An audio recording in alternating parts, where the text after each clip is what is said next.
Mm.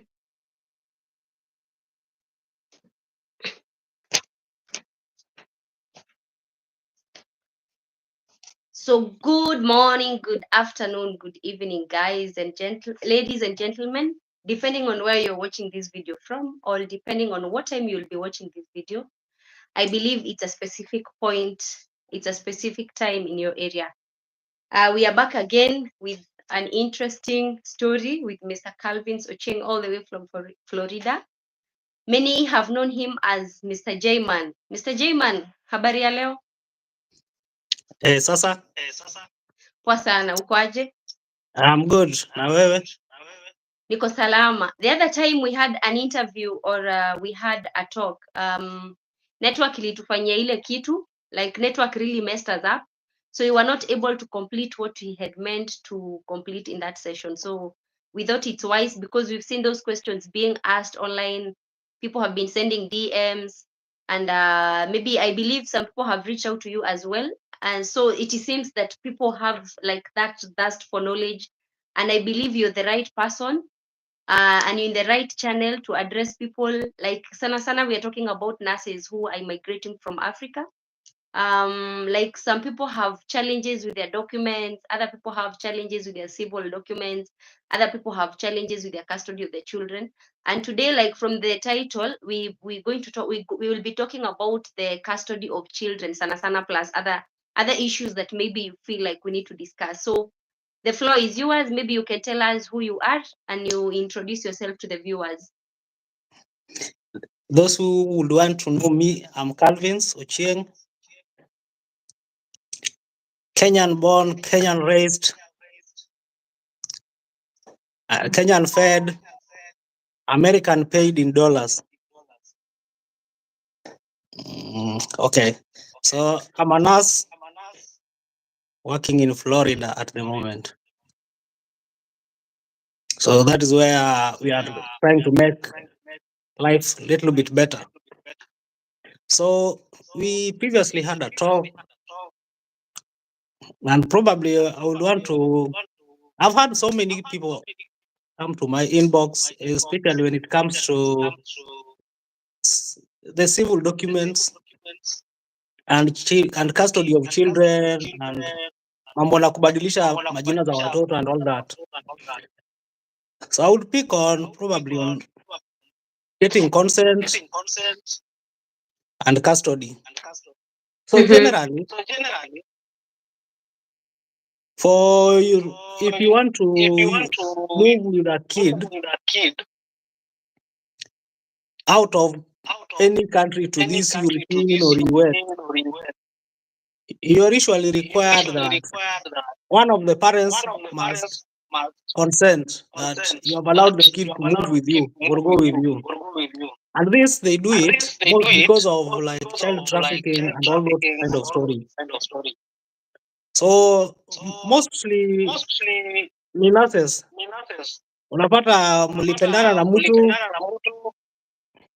mkazana, mkapata mtoto, watoto, then at some point mnasumbuana. So that means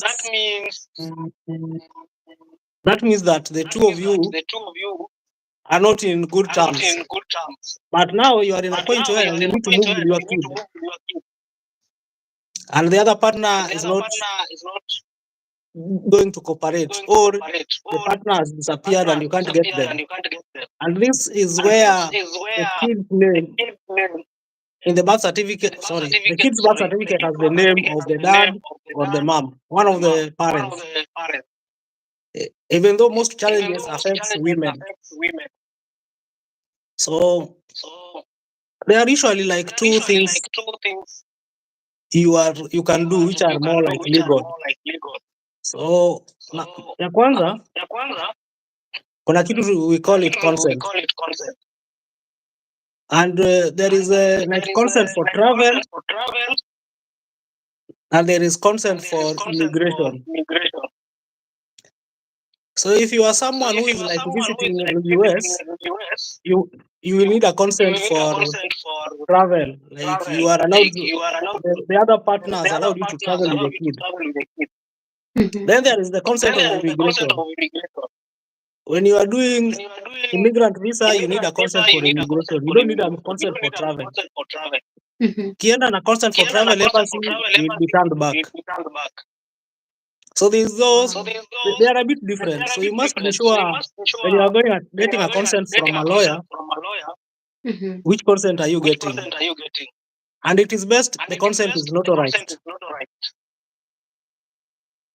So one, if you know that uko na mtoto na mtu na birth certificate iko na jina huyo mtoto, huyo baba huyo mtoto ama mama huyo mtoto, it is good you plan on how will you get the consent.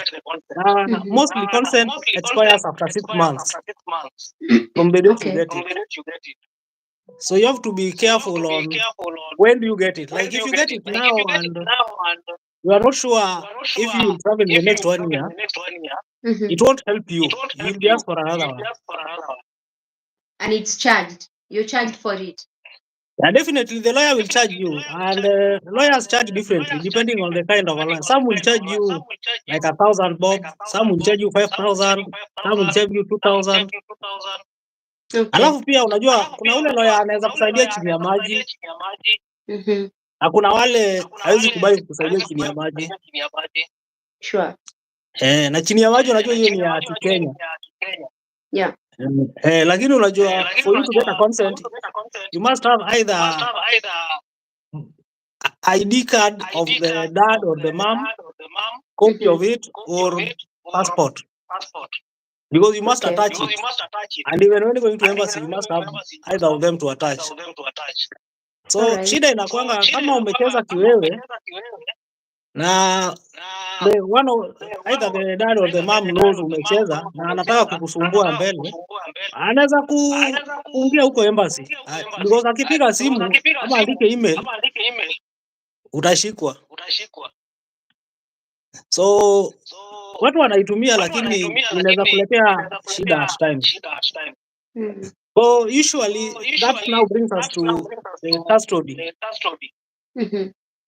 Yes, so we have what we call a legal custody, which is full custody. If you are in a situation where you know this guy has not been in the life of your kid and you are very truthful about it, then the best thing you get is a full custody. And full custody is a court process. You need to get a lawyer. Oh, someone is saying, sorry, 1 minute. Someone is saying there is echo. I don't know whose side. I don't know what's wrong with our networks.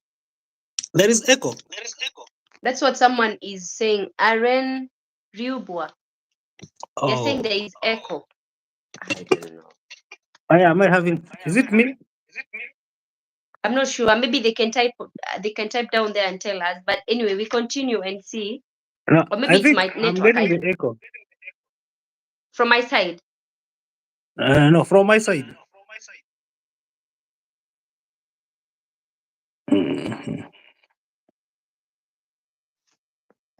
Is it the network? I think there's an echo.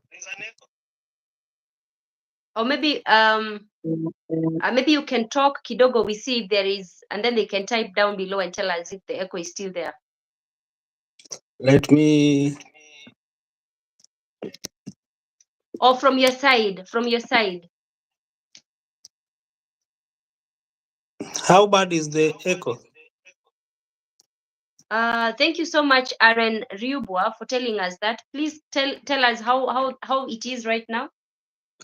Are you still getting the echo? Oh yeah. Echo. It's there. Mm. So maybe we hang up and then we come back again. Why am I having the echo? Can you change? Are you using Wi-Fi?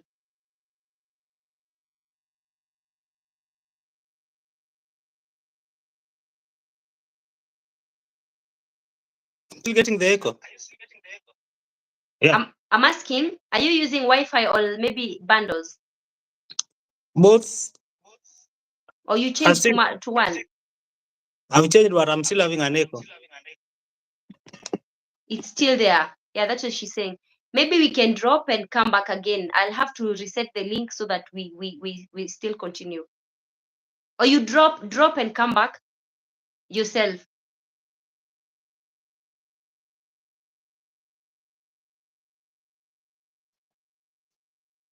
Ah,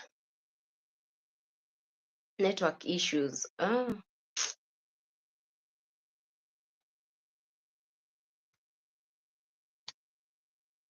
Let's see if he's gonna be able to come back.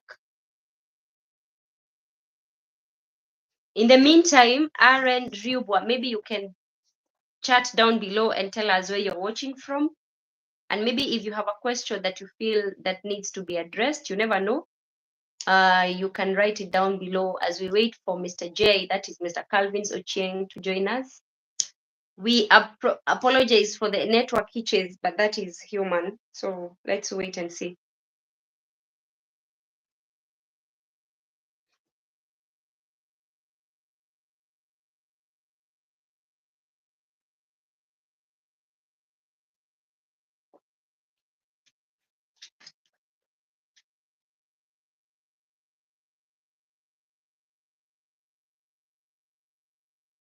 Let me add the guest. Thank you. Let's see if he's able to come back again. So I'm going to add him as a guest again. Let me copy the link and send it to him once again.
Add guest.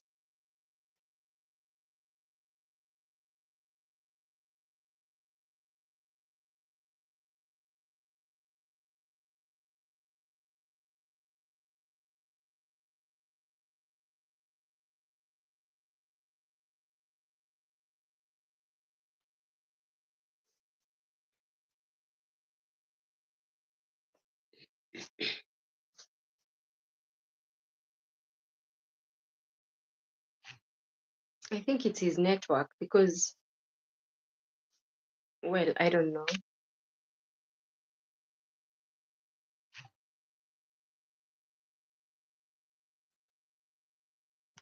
Mr. Calvin's, your network today. Gas is dropping and coming back. Oh, let's see again if he's able to let me remove him and then I add him again.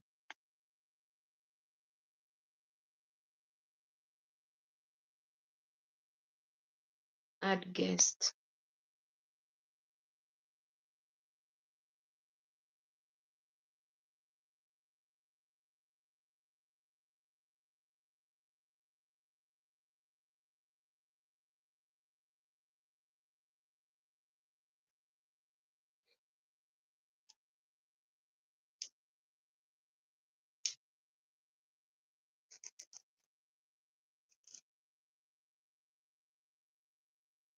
Oh my, network issues, network hitches. I can see him coming in, joining, and leaving.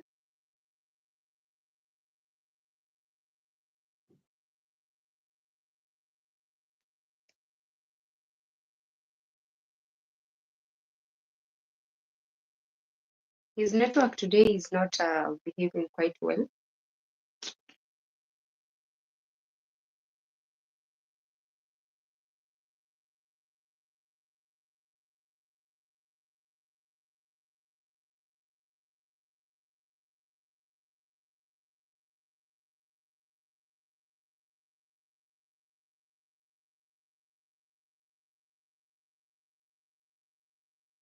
Calvin, I'm still waiting for you.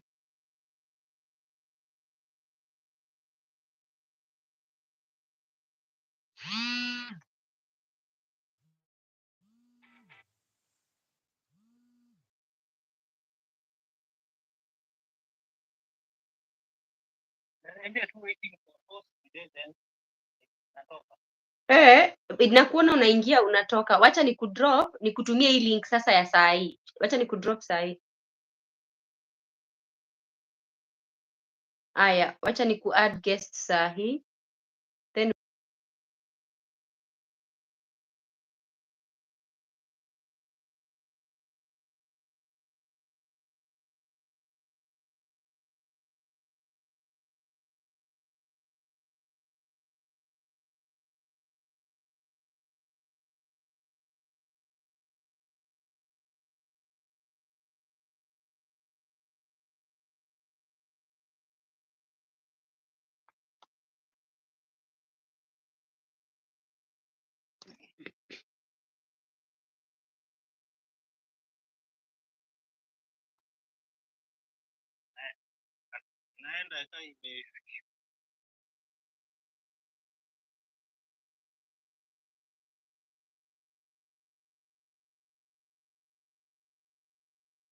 waiting for hope.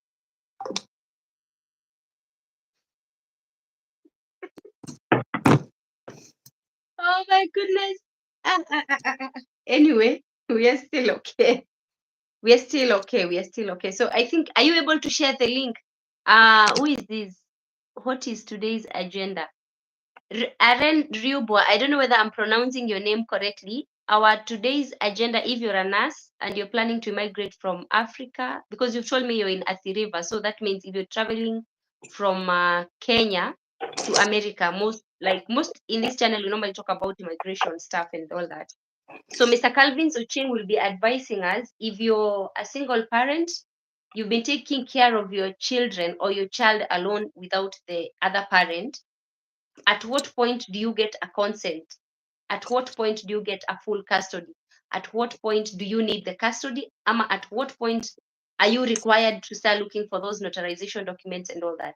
So he will be talking about that. There is a session that we had, I think, a month ago, but we were not able to complete, to exhaustively deal with the questions that were asked through our DMs. So that's why we felt like it's important. The other time, network misbehaved like the way it's trying to do right now, but I'm glad he's back. So like I was trying to tell you, so today we'll be trying to sum up what we had started to discuss the other time, but we didn't finish. So he will be discussing about the legal documents and the custody of children, and maybe touch about other things that maybe he has received from other people. I hope it's clear and we are now together. So Mr. Calvin Zoching, you were explaining about the full custody. Okay. I think you had mentioned, some people will watch it later.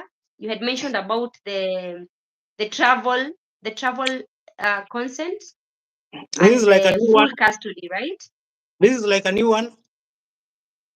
Is it like a new start or we proceed from where we left? No, we can proceed. We can proceed because they will watch it. It's still recorded. It has already recorded. Okay, there's no echo now, right? Good.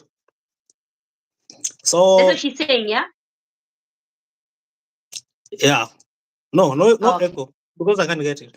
So I was talking about consent for travel and consent for immigration vis-a-vis full custody for the kids.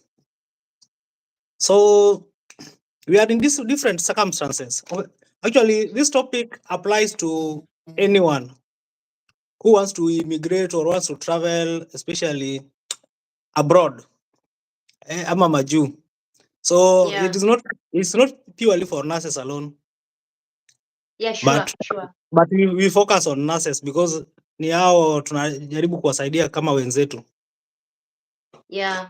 So as I said earlier, people have always asked that question and it comes many a times. So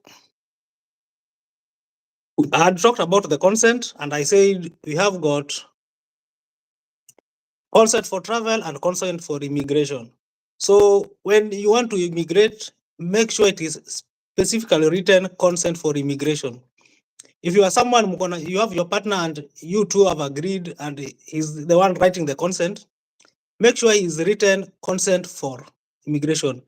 Affidavit will never help you without the that we have agreed to co-parent, and at times he or she will come back and all that, especially when you are immigrating. It has to be clearly written immigration or relocation. Okay. Yes, because you are relocating.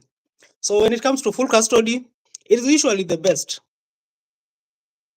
Okay, because once you get a full custody, it stays for as long as that kid is still under your care. And it is like a long term.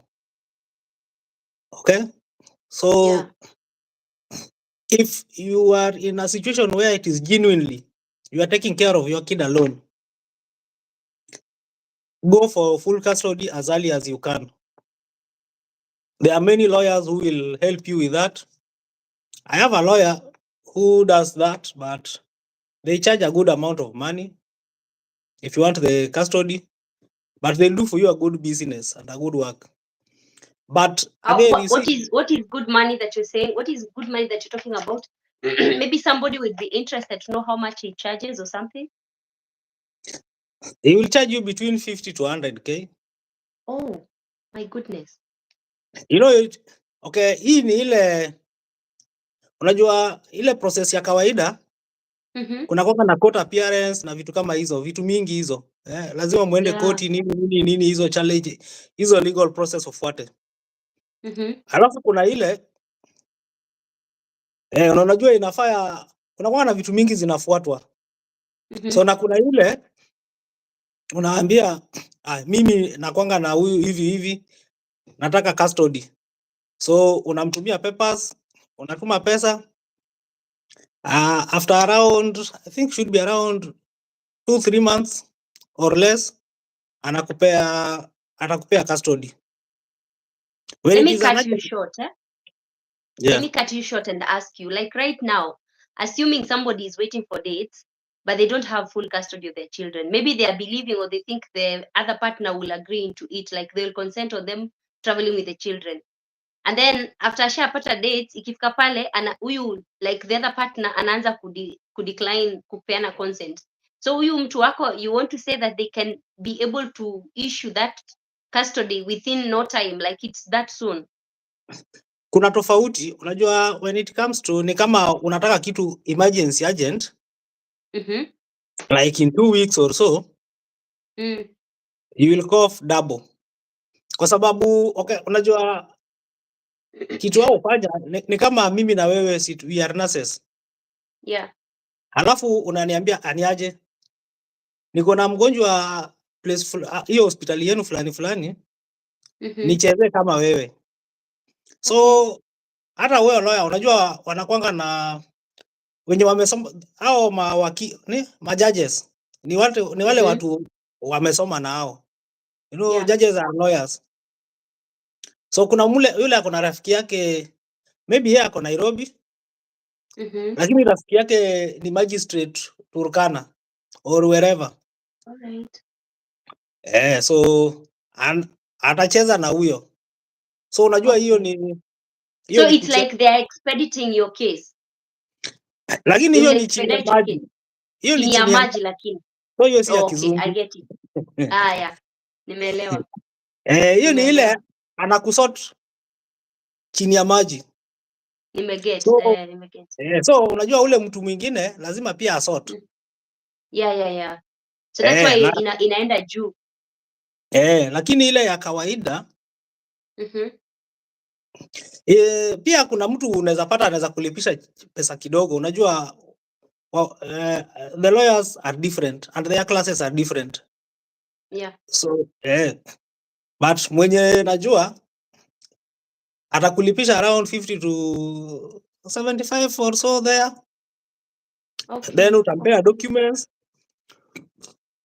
Wewe hautaenda koti sijui nini hizo. Yeye atasort hizo vitu zote. Ikifika kupatie full custody. Na inakwanga imetoka kwa court. So si ati amejitengenezea. Okay. So si kitu ya nini ya pale chini pale penye tunajua.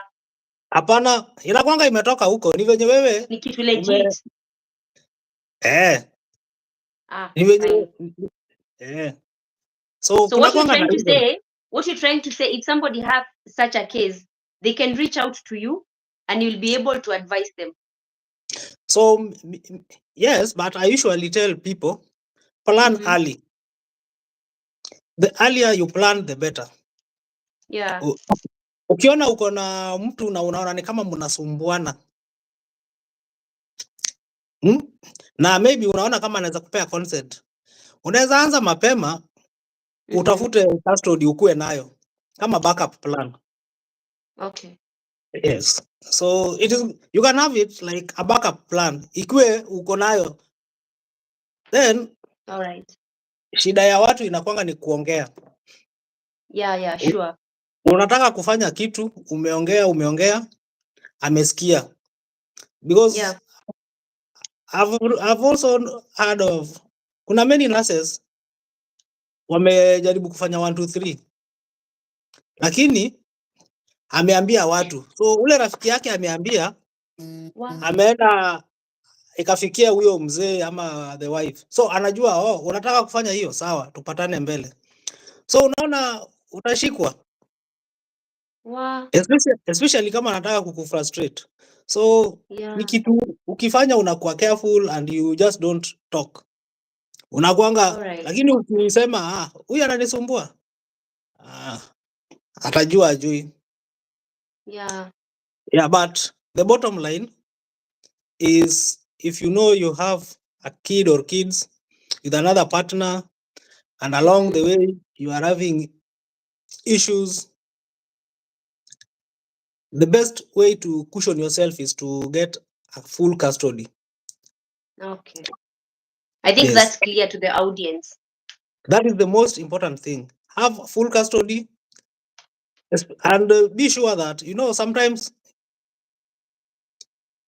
you have the full custody. No, you want to say you want to get the full custody, but at the back of it, the other partner is playing his role well. He's paying school fees, he's doing child upkeep and all that. So you have also to be sure on what situation you are in. People are in different situations. But if you are where you are a single mom or a single dad, and I will talk of mostly single mother, where purely it is you and the kid or the kids, and probably the other partner, he could be there, but you are not so much in terms, you are not talking and all that. Don't disturb him with like consent and all that. Ajua the moment umemwambia nataka consent, nataka kwenda na watoto US, na anajua hujaolewa, na maybe anaweza anza kukusumbua. So pia saa zingine usianze kutafuta hiyo consent ukijua mtasumbuana. We nyamaza. Yeah. Na ufanye mambo yako. Sure. Usimtafute umwambie. Unajua the moment umemwambia atasikia, kumbe hii kitu inakwanga hivi. Ataulizia, atajua. So sometimes ni ile unaitafuta, unanyamaza, unaweka vitu zako vizuri. Kama sawa. Another, kuna point ingine which is pia wengine ufanya, unaweza badilisha birth certificate ya mtoto, but mostly wale watoto wako under 2 years.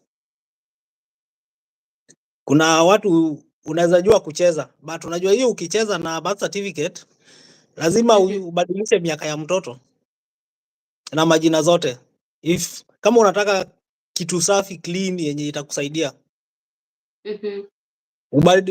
Unabadilisha birth certificate na unabadilisha jina za mtoto na unabadilisha miaka. You see illegal. Sio, okay, it is illegal.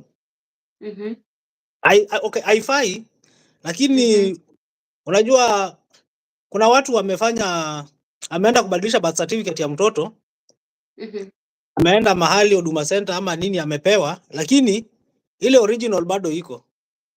So akifika kwa passport anashikwa. Unaona? So Yeah.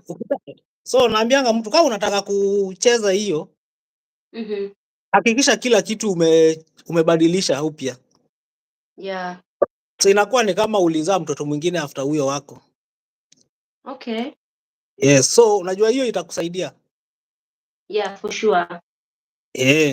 So that means if somebody wants to like immigrate to the children, you have to get a full custody of your children. Usi risk. So usually the bottom line is, one, if you have a spouse who is supportive, not a spouse but a baby mama or a baby daddy mwenye ana shida yoyote na wewe, mko sawa, mnaendelea vizuri, consent itakufanyia kazi. Yeah. Yes. So wow, that is good. That is good. I think the other point that I've seen you discuss so much, it's about this visa, change of visa from like the EB3. There's a time you were mentioning somewhere and you said in the coming days there might be a retrogression. Is it a severe retrogression for, I don't know whether I got it right, a severe retrogression from Africans as compared to other countries? Because as you look at the Philippines and the Indians, wamekuwa hawaendi sana kwa sababu like the visa zao wana use up haraka. I think that's what you meant. So in case we get to that point, we as Africans, do you think it's advisable mtu a change kama ameshaanza hii process? Do you think it's advisable a change from EB3 visa maybe to a different type of visa? Kama maybe ndo anafailiwa I-140, like hajaenda mbali sana, instead of waiting for all these queue and then maybe ifike point after 1 year tena aambiwe retrogression imekuja, after sijui 2 years something else has happened. What would you advise? When it comes to visas, people have different experiences, and my experience may not be your experience. Yeah. There are those who will apply for a visitor's visa and they succeed. There are those who will apply for D1, C1 visa, C1D visa, they succeed. There are those who will apply for DV lottery and they succeed. Some may not. But I usually say going to America on immigration as an immigrant, don't make it ikuwe kama emergency. Like lazima niende, uanze kukuwa na pressure sana. Lazima niende in 1 year or 2 years or sometimes. Because along the way, I usually tell you, there are many challenges utakuja kukutana nayo. But if you are doing EB3 visa, like E for the nurses, then you have come across H1B, especially those with a degree. You can give it a try. You can give it a try. If you have a degree, that is. Yes, because that requires degree. You need to have an employer who petitions for you. If you succeed on it, that is fine. If you apply for a visitor's visa, ukingoja hii na upewe na ufike huku na uko na NCLEX, you can always convert. Yeah. But ukijua hii inataka kama una family. Okay. Yeah, because especially for visitors visa, ukikuja uconvert, because watu wako watabaki Kenya, wewe utakuwa huku. So it all depends. But if any type of visa you can always try out. Unajua tunasemanga the aim ni ufike. Ukishafika, you can always find your ways out. Yeah, sure. Yes, so it doesn't matter how you get your way, but you can always, especially if you are a nurse, ukifika you can work on your ways out. But sure, the best is usually, the EB3 is usually a good one. But the best usually is the DV lottery, because hiyo inakwanga very fast. Like within a year, you are done. If you win and you do all the steps well, you get a visa, you are good to go. So it all depends. That is nice. I think we are so far so good. So far so good. Sorry, I think I don't know whether I've cut you short. Another question I think you should clarify for people. I've been seeing this question in nobody has ever sent me that message though, but I've been seeing people asking in the groups about the difference between a company and follow to join for the dependents. I think this is something that is confusing people sana. I don't know why. Maybe you would elaborate between the difference between the two. Hii inakuanga tu ni kama kizungu. To accompany, it means you are going together. And going together does not mean you two will go the same day in the same flight. It means that mnapewa visa wote pamoja. Yeah.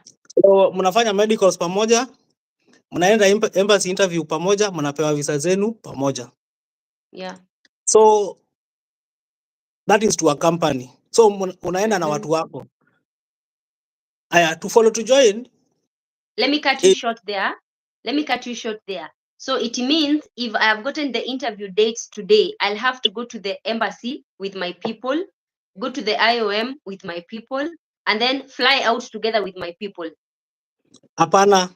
Difference If I don't fly out together with them, what happens? That is where people get confused. No. It means that mnapewa visa pamoja. Kupewa visa pamoja ni mmeenda interview pamoja. So if someone has gone to IOM na because of 1, 2, 3 they have not been cleared, chances are you may not go together to embassy, but they still on a case of to accompany. Okay. Once you have your visas, you don't have to go together. But the visas are usually tied to the medicals. And usually it is a duration of like 6 months or so. So once the other partner or the other people also have their visas, they have to travel within that duration. So me, I can travel. Yes, before the visa expires. Which is normally 6 months, Ama? Max, yes, it's normally 6 months. Okay. From when you are cleared from medicals, from when you did medicals. So you can travel as the principal. You can travel, leave your people behind. They can come after 3 months, after 4 months, or 5 months, or 5 months, 26 days. It all depends. But when you say follow to join, you are not going together. They are not going to be interviewed. So they are not going to embassy with you. It means you have gone to US. You can stay even for like a year or 2 years. Then you write to embassy and say, I want my spouse now to come. Or I want my kid now to come. So when you put them on follow to join. So that is when now you start their process. Right. So that is way much later. You don't go to the interview pamoja, you don't go to the IOMs pamoja. It's a different procedure. They won't do medicals because they are not scheduled to do interview. So you can invite them. So they will have to wait until they get the appointment. The first thing is you will ask embassy to have them scheduled for interview. Okay. You simply write to embassy that 1, 2, 3 person, we want them to be scheduled. So embassy will write back to you. Most of the times they will tell you the person to do medicals. Okay. Most of the time. So once you do the medicals, they'll now tell you to wait for an interview slot. Then they'll send the interview slot, the person will go for interview, then the person will come. Okay. Yeah. So that is follow to join. So if you have a spouse yeah. Okay. Yeah, I think it's clear now.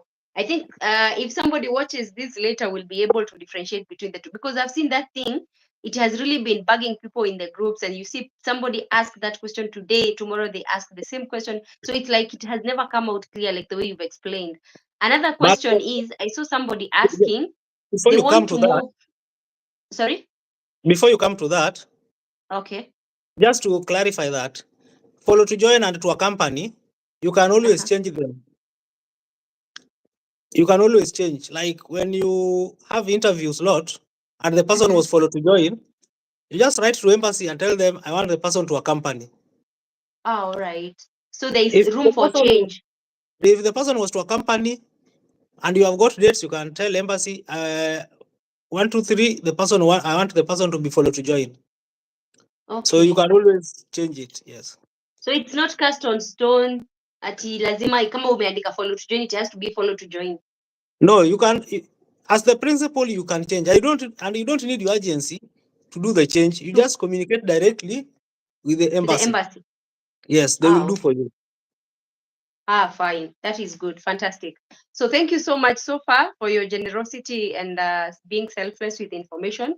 The other question that I wanted to ask is, I've seen so many people, okay, maybe not so many people, maybe a number or two, they say like they are single parents, they want to move, like they have filled up to a company, like the dependents to a company, but then again, they feel like it's a single parent, it's a single mom. They feel like because taking care of children in the US is a bit expensive. So they are feeling they want the children to come all the way to the US. And then at some point, for some reason, they bring the children back to Kenya. Like the children start studying back home as they continue working in America. So is it applicable that, is there something like that? Will they get papers or something, or what normally happens? Have you ever had something close to that? I know people do that, watu hufanya, Uh-huh. but unajua, I think for the immigrant visa, Mm-hmm. we should not stay out of the US for, I think, for is it a year or so or something like I that? think it's 6 months. Six? No, I think it's more than 6 months. Okay. Yeah, something like that. So Mm-hmm. some people do that where you come, the kid gets the green card and all that. Then you Mm-hmm. take them back home. Mm-hmm. So some people do that on our peleka. They Mm-hmm. stay home just before the grace period is over. They They, take them to US. yeah, they bring the kids back, stay with Okay. them, especially during the holidays, the Kenyan holidays. Oh. Uh-huh. See, if like there are kids who go to school, Mm-hmm. yeah. So some people do that. Even those who have children who have their children are born in US, you Mm-hmm. see, that becomes like already a US citizen. Yeah, sure. And once kuna watu hurudisha watoto nyumbani, probably ulikuwa na mtu ukaona things are not doing good, you cannot afford the child care and all that, na Yeah. unataka utafute pesa and all that. So kuna watu hurudisha mtoto kwa nyumbani, akona supportive parents and all that. So Mm-hmm. anapeleka huko nyumbani, anakaa huko, is easy kufanya. Then before the grace period iishe, anarudi Kenya, anachukua Anawachukua. mtoto anakuja anakaa nayo huku maybe a month or so, anarudisha tena. It is So it's expensive. doable in short. No, it's doable because people have done it. Okay. And it is illegal. You see, so long as that duration It's you are not legal or staying, illegal? Sorry, it you is said it's illegal. illegal? It Huh? is it is illegal. Legal. Yes. Okay. Yeah. The only thing is, I know it should not be more than a year, if I'm not wrong. All right. Yeah. So mostly you can play with wamekaa 10 months, 11 months. Una plan, unakuja unawachukua, unakuja unakaa nao huku, wanarudi tena. Mm-hmm. Unaona? Yeah, then it gives you time ufanye kazi, you are free, hausumbuliwi. Yeah, sure. Yeah, so it all depends on where you are and your situation is. Yeah, for But sure. Especially if you're a single parent, because I understand taking care of children in the US is a bit expensive. So you can imagine if you're a single parent, you don't have people to leave your child with, you don't have a place for daycare. So, guys, if you're watching and you've had this, it's also an option. You can consider that as an option. As yeah, long as it's illegal, then I think it's still an option. you can always do it so that it frees you and allows you to work. Especially, Yeah. yeah, wewe ni kutuma pesa nyumbani and it is cheap, probably getting a nanny home and paying and all. Yeah. So those are Yeah, for options which sure. are good and you can always explore. Wow.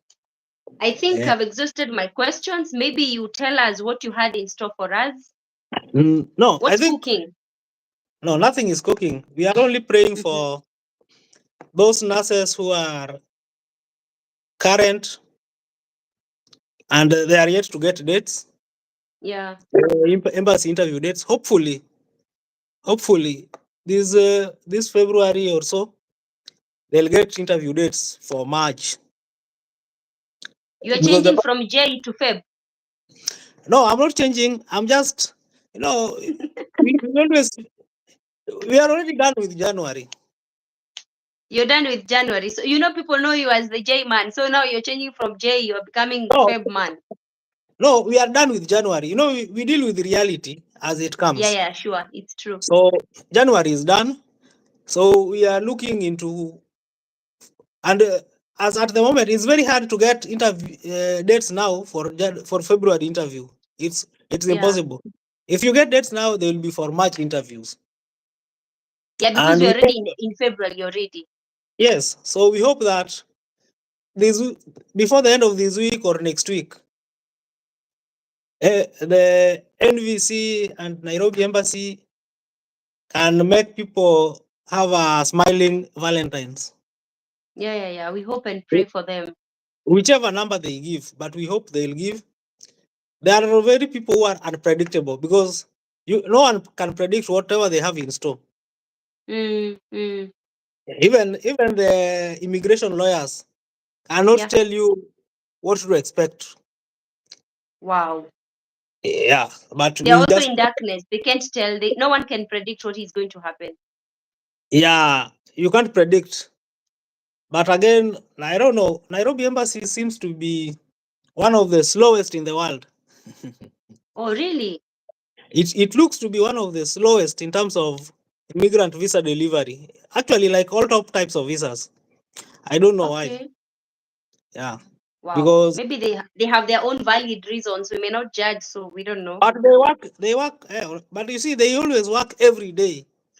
And people go for visa. So probably we are so many than we think. Wow. And we have too much expectations. But it is What's all your prediction? Some people will get dates. No. I'm asking, like, what is the number? What is the number that is expecting dates? Is it 1,000, 1,000 plus? It's very hard to tell because you see, they have been giving visas since October. Yeah. Whether those who are in AP or those who are some current people have always gotten visas, but very little. Yeah. And there are a specific number of visas allocated up to September. So hatujui ni ngapi zimebaki na ngapi watapeana. But when you look at it, they should give interview dates for March or April because from what I've always seen, ikifikanga May, June ikiendelea, they focus on DV lottery. What? Yeah, they usually focus on DV lottery around May, June, July because hao lazima wamaliziwe by September. So you'll find they focus on them. So that probably means again the EB3 category then will start lagging behind again. They can surprise us and give all those who are current dates. Wow. Anyway, we pray for them. Yeah, but whatever number they give, they'll give a good number. That is our prayer. Yeah, for sure. Yeah, and parting shot, always make sure if you are a single parent, make sure you have all your documents in order. All the names must align on your birth certificate, on your passport, on your marriage certificate, and probably your nursing council license. Those names should be the same. Now that you've mentioned the names, does it mean if my passport, the surname, it starts with my surname, all other documents should start with the surname? Not really. The issue that I know comes in is where someone is called Jane with Jane. In some documents, she's Jane with Jayn. You see? Okay. Or you are Zipporah with H, and some you are Zipporah without H. Okay, now I get it. I think it's clear. Because somebody was telling me if my surname is the one starting in one document and then the other one is starting with my first name, I'm supposed to swear an affidavit, get it notarized or something. I usually I don't think so. But what I know is but what I usually say, it is better you have them align if you Mhm. are able to. If it Yeah. is the birth certificate, you need to change to align, change the birth certificate, because I think it is easier to align a birth certificate than probably aligning a passport, Yeah, sure. because that is applying for a new passport and all that. So those who are coming behind, Mm-hmm. make sure that when you are getting your passport, how you write your name on that form is how you want them to be, because usually, Mm-hmm. mostly that is like what they use. Yes. And I'm assuming So it should align with the ID, because by the time you're getting a passport, you already have an ID and you already have your birth certificate. So they should align to what the other documents that you had. exactly. So mostly it will align to your ID. But unajua No? for kids, they don't have ID. Yeah. So whatever name, the way they are in the birth certificate, make sure they align Mm-hmm. with how you put them on the passport. All right. I Yes, think so it's that clear. yeah. Don't go to AP because of names. Yeah. That is something you can avoid. Yeah, it's avoidable for sure. And it is avoidable early in the process. Oh wow. Yeah, it is easier doing them early than waiting for the Mm-hmm. last minute. Then you want to look Yeah, for yeah, urgent people to help you out and all that. yeah. Thank you so much. Wow. If I'm happy you, that you have agreed to come here. Thank you so much for coming to give us an insight on 1, 2, 3 things. I think I like it. And also I think my audience love it as well. Thank you so much. You're very selfless with information. Just pray uh, for us who are behind here, because life is not easy back home, like you left us. Pray that life we is also not get dates and join you. life is not easy as well here. Oh, really? We thought that is a land of manna and sweet things and everything. You must work to eat. If you don't work, you won't eat. But the difference between there and here is that here I can work to eat, but at the end of the day, I'll not get that money to eat. So, I mean, That is the difference. yeah. So pray for us. Thank you so much, guys. For those who've joined, there was Monica and Jerry who said, wow, Zippy and Calvo, thanks for today's topic. We appreciate you, Monica, for joining us. There is RN Ryubwa. She was the one who told us that there was an issue with network or something. Thank you so much. We appreciate you. And guys, if you're new here and you've not subscribed, my name is Zippy the Nurse. I normally do videos and I invite nurses who have moved ahead of us. Maybe they give us insights in matters nursing in America, like Calvin Socheng here. He's based in Florida. You can see he's shining. He's not like me, who is just here in Kenya. You can see the difference in weather. The weather in Kenya is different from the weather in Florida. So we are here. We've been discussing several topics. You go back, watch the video, like, don't forget to subscribe, and also don't forget to hit that notification bell, so that anytime we are live or anytime we have a new video, you will be notified. Thank you so much. Calvins, I don't know what you have to tell people. How should they reach you out in case they have inquiries? Because we don't necessarily need to come back here live. Maybe you have something they can reach you out on. I don't know. I am available on WhatsApp. You have your number that is readily available. They can contact you, right? Yes, but don't just send a text. Another question I wanted to ask you: do you charge for consultation? I have started to charge $15. Because you're very conversant with these things. So me, I No, was thinking, are you charging or something? I some people I charge, some people try, they don't have the money. So if I But come to you and I need some advice, I will cry to you and then you will just give a free service, right? it depends on what kind of advice you want. You see, when it is Oh, extensive, okay. you will be charged. When it is like Oh, a small question, yeah, which doesn't need a follow-up question, yeah. that is fine. But Oh when wow. it is announced, yeah, if it is like, you see, there are questions which have yes or no. Sure. Yes. But when it is like something expensive that needs follow up and all that, yes, you will be charged. Wow. Thank you You so can, much. you can keep that. Should I say my number? Yeah, just say it. I will pin it down here. No, just pin it. See, you have it. Okay. I will pin it for them. That's fine. I will pin it for them. Just in case I will also I think yeah. I will pin your number, but I don't think your YouTube has subscribers, because I thought I would pin so that they're able to get you. But I'll pin your number as well. I think that's I've, the easiest. my YouTube, I've never like. It's just I'm not using it any much. Okay. Then I'll pin your Probably, number. I'll start using it soon. Okay. All right. That's fine. So thank you so much, Calvin. So what time is it there?